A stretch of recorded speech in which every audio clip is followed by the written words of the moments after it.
وَقُلِ الْحَقُّ مِن رَبِّكُمْ، اور کہہ دیجئے یہ حق ہے میرے رب کی طرف، تمہارے رب کی طرف سے جو میں پیش کر رہا ہوں۔ فَمَن شَاءَ فَلْيُؤْمِنْ وَمَن شَاءَ فَلْيَكْفُرْ، تو اب جو چاہے ایمان لائے، جو چاہے کفر کرے۔ یہ بالکل وہی بات ہے جو سورۃ الدہر میں کہی گئی ہے کہ اما شاکرا و اما کفورا، ہم نے پورا اختیار دے دیا، انا ہدیناہ السبیل اما شاکرا و اما کفورا، یہ اختیار ہم نے انسان کو دیا ہے، چاہے شکر گزار بندہ بنے، چاہے کفران نعمت کی روش اختیار کرے۔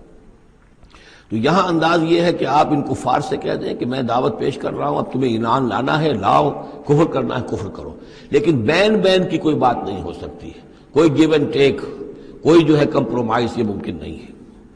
قُلِ الْحَقُّ مِن رَبِّكُمْ، ٹیک اٹ اور لیو اٹ، یہ حق ہے تمہارے رب کی طرف سے، چاہے اسے چھوڑ دو تو پورے کو چھوڑنا ہوگا، قبول کرنا ہے تو پورے کو کرنا ہوگا۔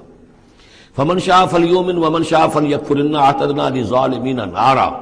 ہم نے ظالموں کے لیے،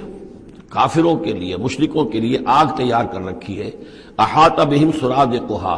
اس کی قناتیں ان کا احاطہ کر لیں گی، وہ قناتوں کی شکل میں آگ ہوگی، ان کو گھیرے میں لے لیں گی۔ وَإِن يَسْتَغِيثُوا، اور اگر وہ پیاس سے جہاں بلب ہو کر پانی مانگیں گے، يُغَاثُوا بِمَاءٍ كَالْمُهْلِ يَشْفِي الْوُجُوهَ، تو انہیں ایسا پانی دیا جائے گا پینے کے لیے کہ جیسے بھول، یہ جو مہل کے ترجمے کئی کیے گئے ہیں، کھولتے تیل کی تلچھٹ، لاوا، پگھلا ہوا تانبا اور پیپ وغیرہ، مان سدید، ان میں، اور وہ اتنا گرم ہوگا یشوی الوجوہ کہ ان کے چہروں کو بھون دے گا۔